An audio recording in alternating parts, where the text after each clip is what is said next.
রাজধানীতে যান দুর্ঘটনা যেন নিত্যদিনের ঘটনা হয়ে দাঁড়িয়েছে। শুক্রবার সকাল 7টার দিকে মহারাজগঞ্জ বাজারে দুটি গাড়ির মধ্যে সংঘর্ষের ঘটনা ঘটে।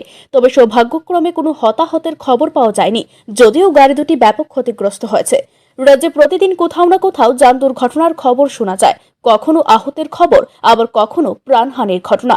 রাজধানীর মহারাজগঞ্জ বাজারে সংঘর্ষের এই ঘটনায় এমনই এক চিত্র দেখা গেল। এক ট্রাফিক পুলিশ জানান, দুর্ঘটনাস্থলে পৌঁছে তিনি দেখেন দুই গাড়ির সংঘর্ষে পরিস্থিতি উত্তপ্ত হয়ে উঠেছে।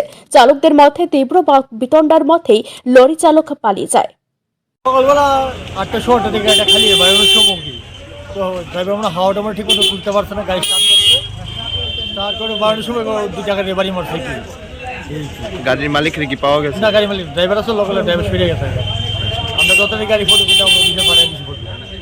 সকালবেলায় এরকম একটা গুলবাজার রাস্তার মধ্যে এরকম একটা ইনসিডেন্ট হয়েছে, এই বিষয়ে প্রত্যেকদিন কিরকম নিরাপত্তা দেওয়া হয় গুলবাজারটার বিষয়ে? না, যতই তো গাড়িটার টাইমে শিডিউল টাইমে গাড়ি বাড়িয়ে দেখা এটা সব ঠিক আছে, কিন্তু এই শিডিউল টাইমেতেই বাড়িতে আসলো, হয়তো তার থেকে বাড়িতে গেছে, হয়তো হাওয়াটা ঠিক মতো উঠছে না, ড্রাইভার আমরা কইতে পারবো না কি তা গাড়িগুলোর ব্যাপার।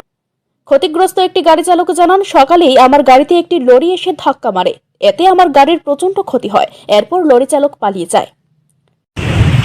এটা ওইদিকে দাঁড়ানো আছে, ড্রাইভার গাড়িটা স্টার্ট করছে, স্টার্ট করার পরে এটার হাওয়া উঠছে না, হাওয়া উঠানোর পরে গাড়িটা গিয়ার লাগাইয়া গাড়িটা আগাইছে, আগে চলতি টাইয়া দুটা গাড়ি মেরে দিচ্ছে।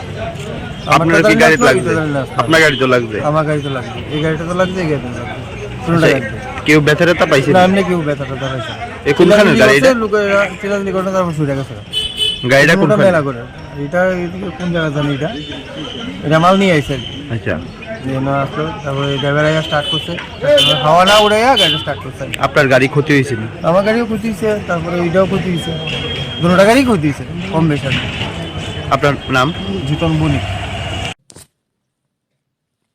ঘটনার পরিপ্রেক্ষিতে মহারাজগঞ্জ ফাঁড়িতে এখনো পর্যন্ত কোনো অভিযোগ জমা পড়েনি। তবে জানা গেছে গাড়ি চালকরা নিজেরা বিষয়টি মীমাংসা করে নেবেন বলে সিদ্ধান্ত নিয়েছেন। যদিও দুর্ঘটনায় কেউ আহত হয়নি, তবে এই ঘটনায় মহারাজগঞ্জ বাজারের ব্যবসায়ী ও গাড়ি চালকদের মধ্যে উত্তেজনা ছড়িয়ে পড়ে। শীতের সকালে এই অপ্রত্যাশিত ঘটনার জন্য বাজারের পরিবেশ কিছুটা বিশৃঙ্খল হয়ে উঠেছে। যান দুর্ঘটনা নিয়ে রাজধানীর রাস্তায় নিরাপত্তা ব্যবস্থা ও ট্রাফিক আইন কার্যকর করার গুরুত্ব আবারও সামনে এলো। Bureau report, Riddhi network.